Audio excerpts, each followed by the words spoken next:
Rin, are you back from your period problem that I didn't really necessarily want to hear about, but I did anyway? She does return eventually. Okay, appearing seemingly out of nowhere and sitting back to where she was, next to my place. I'm back. She says it flatly like my blunder never happened. Let's just move on. I'd prefer to forget the whole matter as well, so I keep quiet. What? What? Shadow Rin. Oh my god. Time passes and stands still. The sun gleams from high above the main building. It hits me directly in the eyes, but I just squint instead of moving. In a bit, it becomes painful to keep my eyes open just a little, and my temples start aching. Well, rub them, touch them. My head hurts. I think this day just gave me a headache. Can you even believe it? Are you hungry? I know I am. How's that related to headache? Dude, you could get headaches if you're hungry. It's not. I ask because I am. Dude, you don't understand what gives you headaches. Her obliviousness seriously melts my irritation with its ridiculousness, and I find the corners of my mouth turning slightly upwards again. You know what? So am I. I'll go get some food for us. What do you want? My treat. Doesn't matter. Tendies! Ooh. Dude, I was just thinking about tendies and my fucking... the acid reflux burps happened. Nah, it's probably some other fried shit. Returning with the food, I give one portion of Rin and take the other for myself, and we dig in without a word. Rin looks upwards, fork hanging out of the corner of her mouth. What are clouds? God damn it. I always thought they were thoughts of the sky or something like that, because you can't touch them. You thought it was like that when you were a kid? No, last week. Maybe because sometimes my thoughts feel like clouds, fluffy and white and slow. Like the sky was my mind, like my mind was the sky. The sky of your mind? Close your eyes and think of sky. You won't be able to think of anything else until you stop. Alright, I guess I will. I try it. It works. Magic, perhaps? Opening my eyes, I see Rin studying me with her eyes. It feels uncomfortable because she doesn't say anything. I turn away. Clouds are just water. Evaporated water. You know, they say that almost all the water in the world will at some point of its existence be part of a cloud. Every drop of tears and blood and sweat and semen that comes out of you, it'll be a cloud. Well, semen not out of you, but out of me. All the water inside your body, too. It goes up there sometime after you die. It might take it a while, though.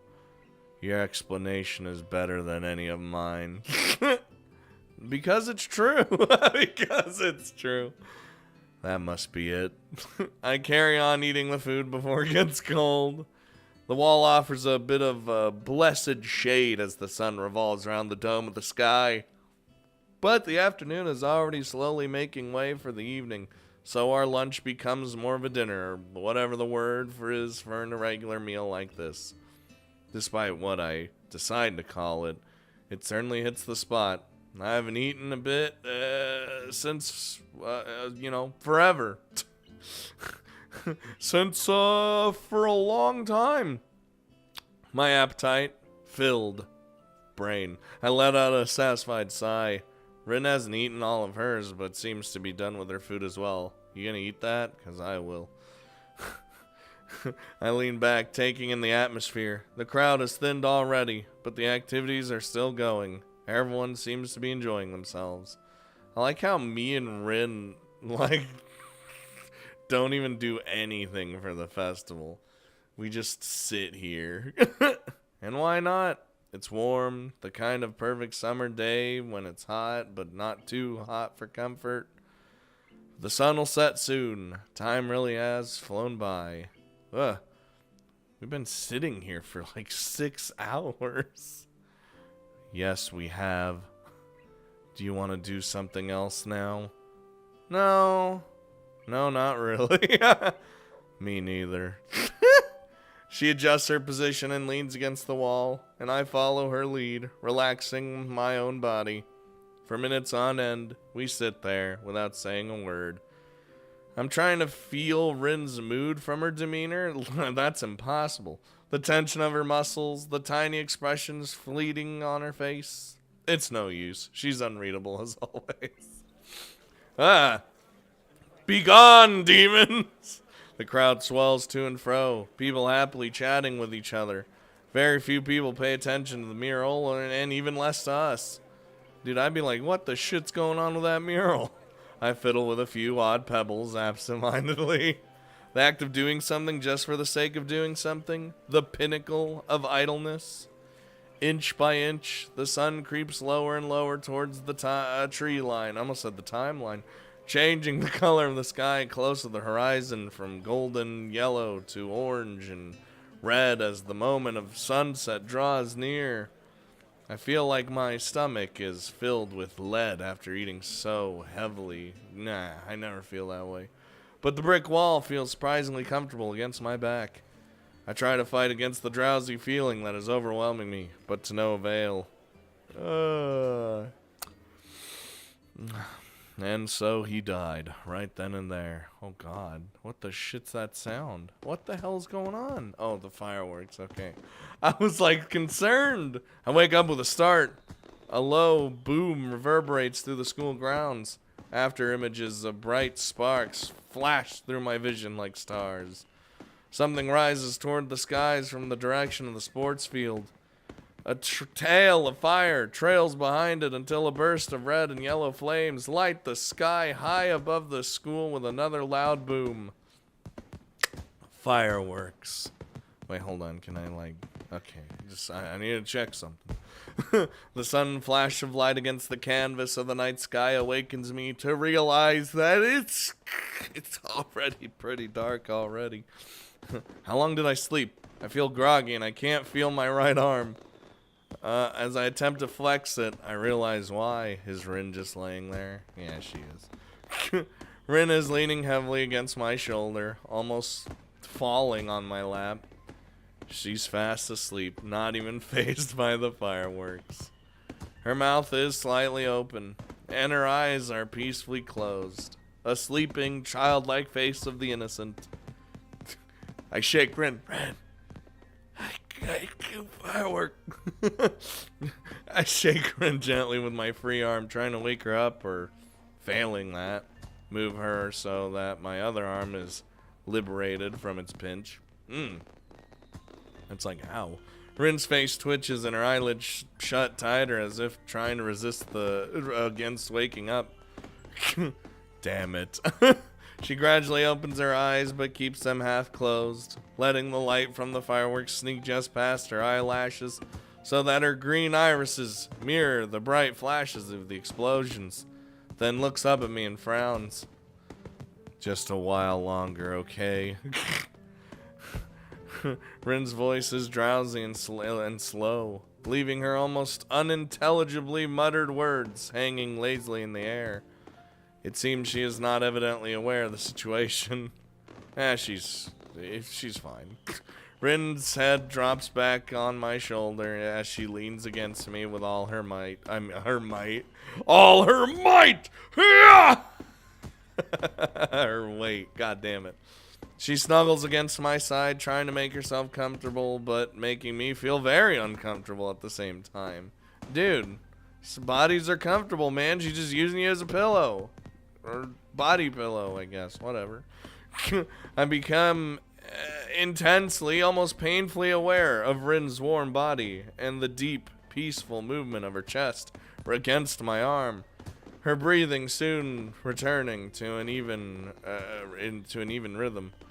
I can't help admiring her gift for sleeping, or the ease of mind of hers to use someone else she's known for less than a week as a pillow. The rockets rise up to the sky one at a time, breaking into flowers of red, green, and gold, accompanied by the oohs and ahs of the audience. Ooh. What, am I a ghost? I try to push Rin's disconcerting proximity out of my mind. For what can I do about it? I just hope her short I just hope her short while really is just that, just a little short while. One by one, the glittery bursts are born and die in the blink of an eye, much like us in real life. Coloring the dark night sky into a constantly changing abstract painting. I listen to the low booms of the explosions and Rin's quiet breathing, trying to clear my own head of the post-awakening disorientation. Thankfully, just a while longer really proves to be just a while, as Rin stirs from her slumber and wakes again before the fireworks are over. I fell asleep.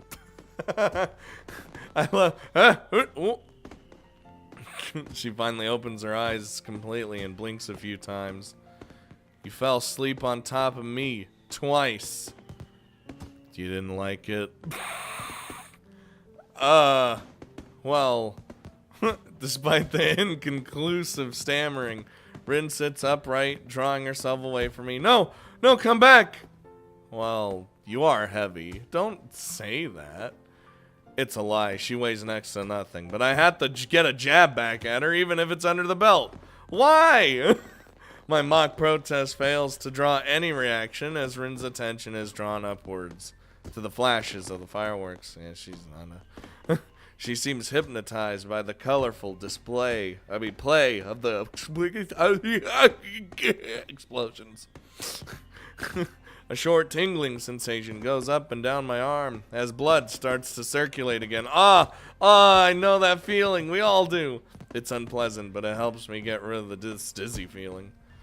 More and more rockets rise up to the sky, the bright colors of their explosions reflecting from the clouds. Both of us stare at the fireworks fixedly through the canopy of the trees, enthralled by the show.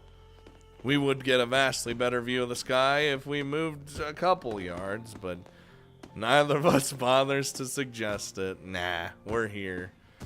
I really do like fireworks, even though looking at them makes me feel kinda sad, I think.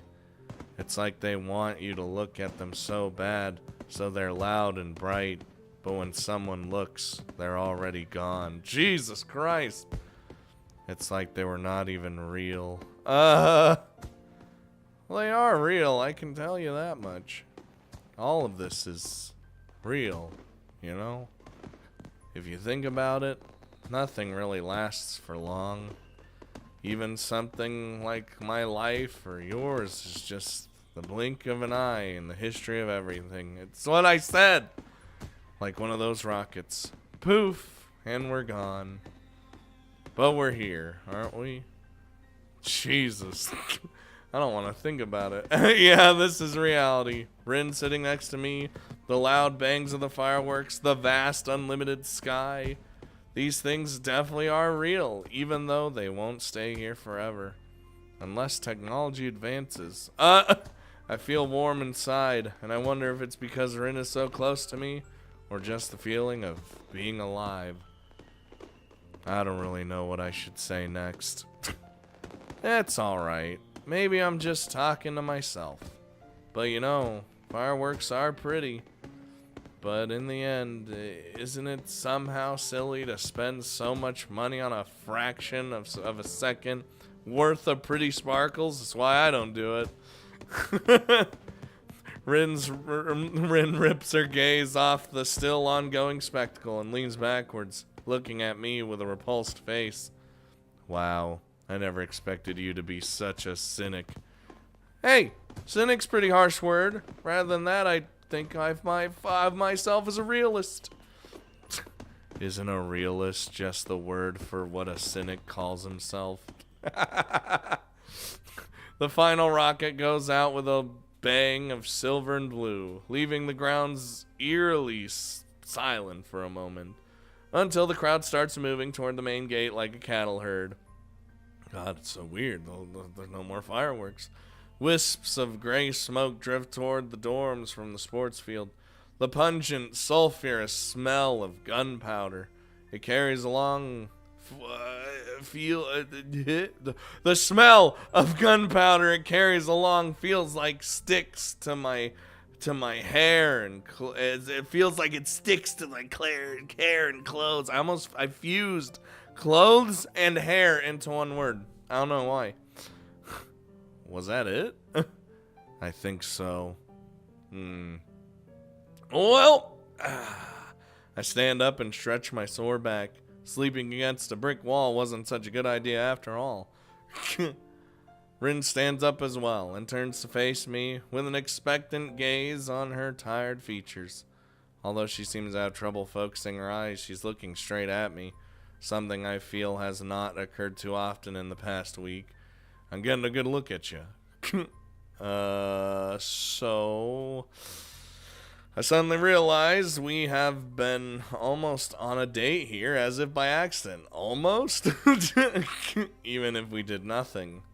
Dude, some dates involve doing nothing. But it wasn't. So why blood is rushing to my cheeks and my speech stammering? Why is this happening?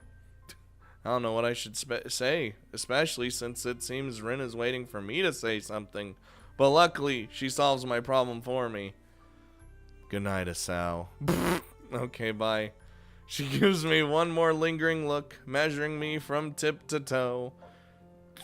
Burp, turns on her heel and skips off, disappearing into the crowd. Oh. Okay. Good night. I'm left standing there, giving my response to the cooling night air. Lay sigh. The festival turned out to be nothing like I expected. I ended up spending all day in one spot with Rin, even though neither of us agreed on nor suggested that we do literally anything. You know what? Classic Rin, really. I just didn't have anything better to do, and evidently neither did she. Rin's warmth lingers for a while longer in my body before disappearing into the falling night. Ooh.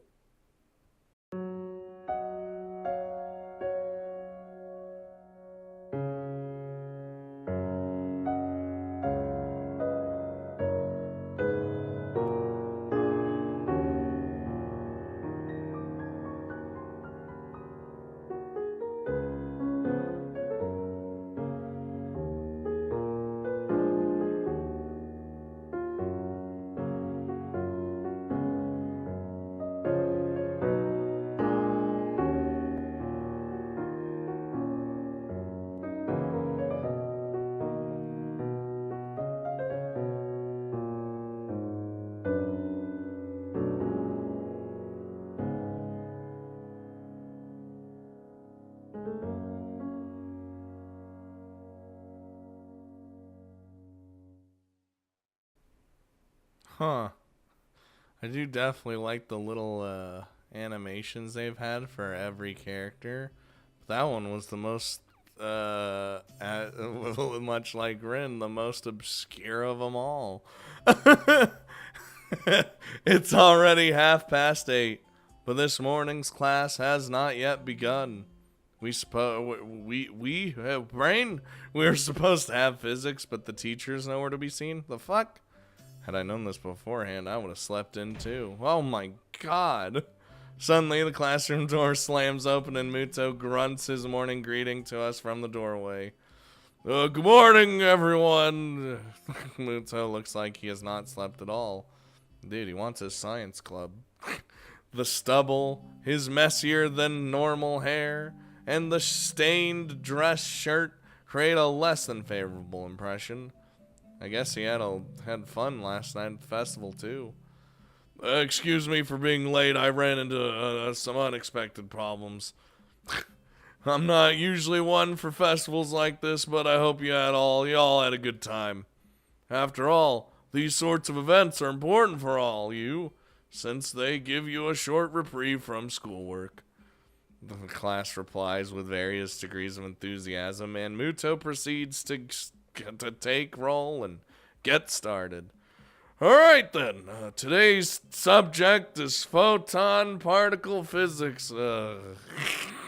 Just kill me already. Before long, I have descended into a comfortable coma-like state along with the rest of the class, letting Muto's rambling speeches pass through one ear and out the other without leaving a trace. Now, who could tell us the solution to this problem? Me! I'm not even paying attention, just raise his hand. He's written a rather easy equation on the blackboard. Desperately, he tries to get the class to participate. Nobody? Come on, guys. Nakai, how about you? Why would you call on me specifically? Leave me alone. No bully. I get it, you like me, but fuck. Unfaringly singled out and cornered, I give him an answer. It causes his shaggy features to twist into a genuine smile that would scare little children senseless. It even scares me. Precisely. Good work, Nakai. I'm both disturbed and humored by the fact that he can remember my name only 1 week after I transferred here. The fuck? I feel like most teachers know all their students' name by that point, because they have to take roll like at least 5 fucking times. From what I've seen, Muto has serious trouble remembering the names of anybody else in the class, and most of them have been here since the first year. The room settles into a dreary mood, students and teacher alike trying to get back on track after the festive interval. I figure last week must have been frantic for everyone. I thought I read fanatic for everyone. Everyone's a fanatic. Not a minute too soon, the lunch bell rings. Who's this? Make way, poor business! Oh my god. I turn my head just in time to see people scatter out of the way as someone charges from the far end of the corridor toward the stairwell. It's too late to realize that I'm standing in the middle of the corridor, directly in the way of the oncoming human projectile. Uh-oh. I try to skip back toward the doorway, but unfortunately, the person running toward me dodges in the same direction. Ooh, you gotta hate when that happens. In the following fraction of a second, several things come to mind in sequence, yet almost simultaneously. First, I recognize the girl who's on a collision course with me, and it's Emmy, of course. Second, I realize that it feels somehow very natural to be tackled by Emmy once again. You know, I'm used to this. I can feel almost comfortable, if not for the reflexive panic and terror. Third, Emmy seems to be carrying a foot-tall stack of papers while running in the hallway. What? Ow! She crashes into me, but at least the impact was a grazing one on my arm this time. It just rips my arm off. Ow, ow, owie, why does this always happen to me? How could this happen to... No. Gee, I wonder. Could it possibly have anything to do with you running through the corridor like you were on fire? I don't know. She whimpers regretfully, looking like a hurt puppy. The sight makes me regret my snappish comment. A comment. The very instant it emerges from my lips. I clicked. Nothing happened. That was weird. But I was in a hurry. I can tell. Sorry. Don't be sorry about it. I mean, don't worry about it. Don't be sorry. Just learn from your mistakes. Emmy wails weakly one last time and rubs her forehead as if to expel the ache while her gaze sweeps over the hallway floor. Uh-oh. As she notices her neat stack of papers spread all over the floor in one big mess, she lets out a horrified yelp. The printouts! Oh no, what am I gonna do? Teacher will give me hell if they got dirty. They're probably fine. Let's just gather them up. It won't be a problem. We quickly round up the papers, and Emmy tries to sort the scattered pile in her hands back into the orderly stack that it was. Where are you going? Nowhere in particular, I guess. Didn't want to be left alone with Muto in the classroom. I think he has a hangover. Have you eaten lunch? Not yet, but I'm not feeling very hungry anyway. She looks at me incredulously, as if doubting my sanity for letting such a thing out of my mouth. How can you not be hungry when you haven't eaten? What the fuck's wrong with you? He's so upset. You should go to the roof. I promised Rin I would eat lunch with her. I bet she'd like company. Uh-oh. My lunches with Rin have been remarkably unsuccessful. I know where this conversation's going, and it's hard to not get drawn along, so I have little choice but to play ball.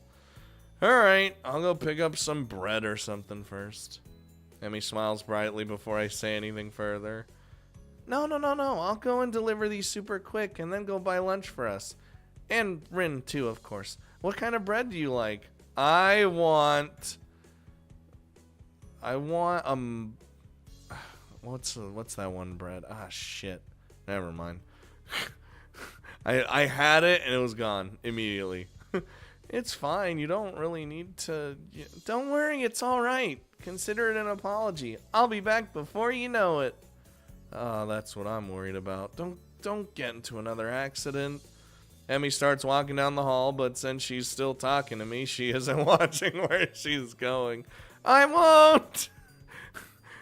Famous last words. She's already jogging down the stairs as she shouts that not so reassuring promise back at me. Fucking Emmy, dude. Sighing quietly, I start plodding along in her wake, but instead of taking the stairs down, I go up. The stairwell up to the roof is unlit and just as creepy as it was before. The door squeaks weakly in protest as I push it open. Oh, Jesus, why did it, wait, hold on, go back. Okay, it just did a quick cut. Jesus, that freaked me out. Rin is there too, like Emmy said, lying on her back at the other end of the pebble-covered rooftop for some reason. Oh, it's like that one time we saw her up here. Predicting something unnecessarily strange again. I walk up to her as slowly as possible. Hello.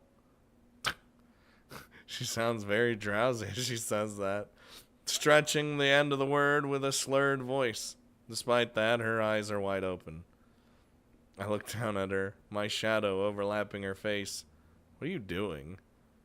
Rin raises an eyebrow. I thought you had a heart problem, not an eye problem. Damn! She answers, challenging the rationale of my perfectly valid question without even tilting her head to look at me. God damn, I felt that. Rin's smart-ass comments are infuriating. Dude, I love it. The worst thing is that I'm not sure if she's doing it on purpose or not. Well, it's Rin, so she just says things, and I don't think she means any sort of bad way or nothing. Okay, let me rephrase. Why are you lying on your back on the rooftop? She gives a lazy shrug and sniffs dismissively. I'm trying to experience. People probably don't do this enough. Experience? What are you experiencing? Can't really tell, but there's probably a reason people don't do whatever. She's playing dodgeball with me again, answering my attempt at small talk with riddles I don't want to puzzle out. But I don't want to ignore her either. Yeah, but the reason is that everyone is too busy with their lives to pay attention to really important things, like watching the sky. She tears her gaze away from the sky and finally looks straight at me. The penetrating deepness of her eyes, once she focuses them on me, is something. It focuses them on something, not me in particular, just something in general, is startling. You know, if you were a girl, I would be able to see your panties. You right? Well, if I was a girl, I wouldn't come this close to anyone who tried to peek at my panties. I have that much common sense. I wouldn't either, but sometimes it can't be avoided. Like now, for example. To tell you the truth, I don't even really want to peek at your panties, though. I understand. I don't want it. No one wants to look at my man panties. I understand. Underpants are the soul of a girl. You shouldn't peek at someone else's soul, even if you're not a girl. As a guy, I guess I can understand that. This is kind of a weird... Rin, why do you just say things? To us, there's some sort of half-mythical object that we can't quite comprehend. Yeah, that's exactly how I think of them too. What a coincidence. It really is. But you have... I assume you, like... And anyway, so did you have world history in the morning class? I skipped class. To do this? Well, I'm not actually doing what it looks like I'm doing. Or at least, I think that what I am doing doesn't look like what I look like. But from your perspective, probably. Yeah, I skipped class to do this. My brain just exploded. I guess whatever your reason is, it's as good as any. Let me lay on the back, see how this works. Giving into my tired feeling in my legs, I sit down on the roof next to Rin. The pebbles are not the most comfortable bed in the world, but if she can stand it, then I should be able to as well. My ass, it hurts. These pebbles. What are you waiting for? Huh? Try it. I bend my neck backwards to take a look at where she's looking. Okay. The silvery blue sky dotted by herds of cloud sheep, fills my vision almost entirely. While it's pretty, the view is nothing special even though the weather is fair. I give a shrug, trying my best to imitate the nonchalant manner which Rin seems to have evolved to perfection, and lie down on my back. The stones poke in my back through my thin shirt whenever I shift weight even a little, forcing me to keep as still as possible. I try to ignore the discomfort myself, instead concentrating on the vastness over us. Far above, the summer clouds drift endlessly and soundlessly across the dome of the sky. Neither of us has anything more to say. Thus, silence covers the rooftop. The subdued noises of students on their lunch break, cicadas in the trees, and traffic buzzing past the school are humming pleasantly somewhere in the background. Listen, I had a great time yesterday. Did you? Well, to be honest, no. But it was alright. It was probably the longest time I've ever sat in one place without doing anything, which is kind of impressive.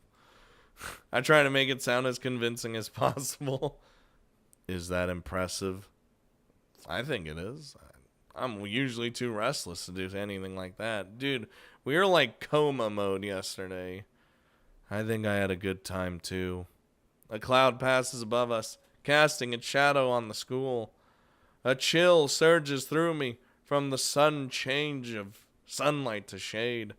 I realize that summer is not in its full bloom quite yet. The only measure of time passing is the slow pace of the clouds moving toward the town. Wait, are the clouds actually moving? I don't think they are. I'm crazy, right? I think I'm crazy. It's like when you look at something and you think they're moving, but it's not actually moving, but you still think it's moving, and it's like your eyes are playing tricks on you. Wait, is it actually moving? I can't even tell anymore. And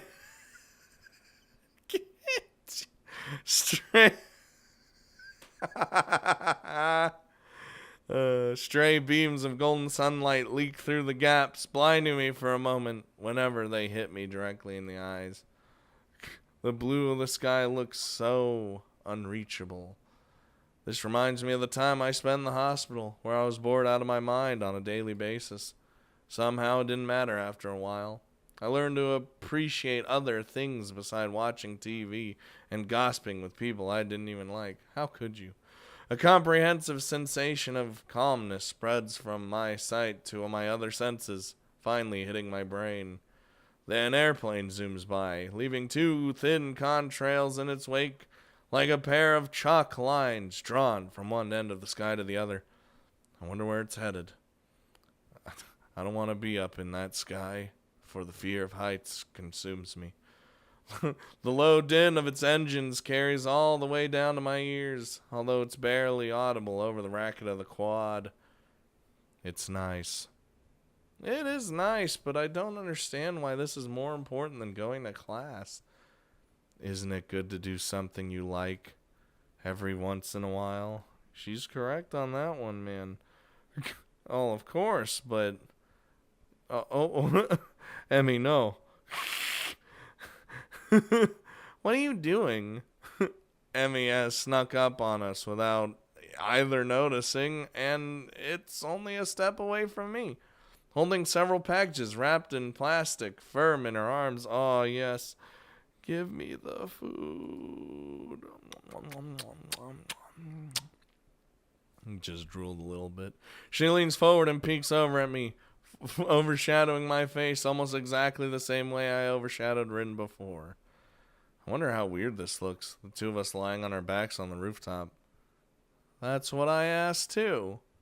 I would be more concerned about what you are doing. If I were you, I wouldn't come that close to people who could see your panties. I mean, Emmy's not really... Rin! Emmy's voice is scandalized, but she quickly takes a step backward, pressing her hands against the front of her skirt so abruptly that the parcels of bread she was carrying fall. See, Emmy's the girl that does... She's not really thinking about that. I quickly avert my eyes and glance angrily at Rin. She pretends not to see me. It sounds isn't like that, right? Right. Emmy scowls at Rin and crouches down to pick up the packages. Here's your stupid food. She wipes the dust off them and skips lithely around me to Rin's other side where she sits herself down. Anyway, here's your bread. Sorry it took a while. That's alright. Thanks for treating me. I almost said thanks for having me. Like, what? I pull myself up into a sitting position and gratefully accept the bread Emmy is offering.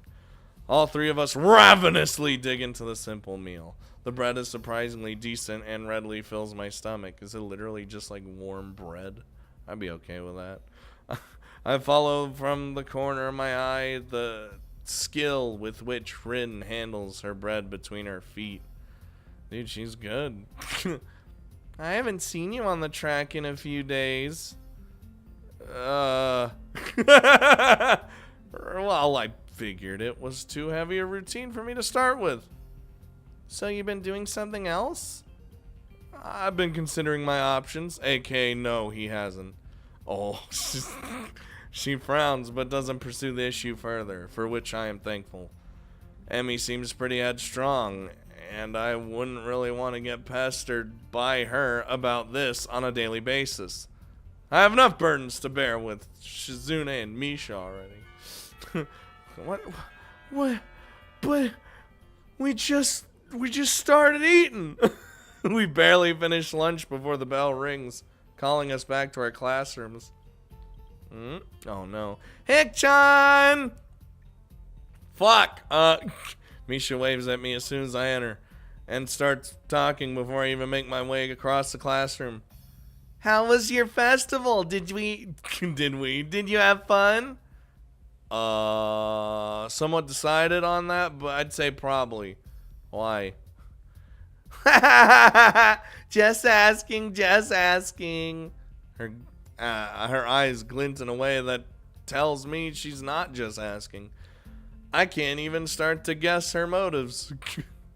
Oh well. As the well-timed entrance of the English teacher prevents us from talking further, Misha falls back to plan B. Oh no.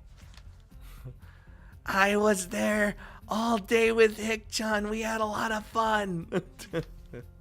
Weren't you supposed to be doing work? Don't worry, everything went really well. I don't reply to that, and she leaves me alone after Shizune demands her attention. Oh, thank God. My own attention, on the other hand, is directed out the windows. Now that I look at it from here, Through the window and the foliage just outside, the sky seems smaller. Well, you're looking through a smaller window. You're not like looking up in the sky at like a massive, like the entirety of it. I catch only small glimpses of blue. Everything else is a clutter of noise right in front of the middle of my field of vision. What experience did Rin want out of staring at the sky? Surely she's done it before. Everyone has. This might be weird to say, but I kind of get freaked out when I look up at the sky. Not like if I look up, I'm like, ah! But I mean like, just if I'm staring at it for an extended period of time, I get that kind of like feeling where I'm like, oh, like I'm floating up. But that's just because I have a fear of heights. So like, if I'm just looking at the sky, my brain takes me there and I freak out a little bit. It's no use trying to guess her mind. Same with me. But if I don't do that, then I have no excuse for not concentrating on the teacher's words. I look at the scribbles appearing on the blackboard, trying to figure out their meaning with little success. English really is not my favorite subject. It's my best subject. We have a strong mutual dislike for each other. Small mutual dislike, huh? English is my best subject. I know. It's insane, but, you know, things be how they be sometimes. You can't help what you're the best at. Even if your brain says otherwise. And makes it look like you actually aren't good at said subject.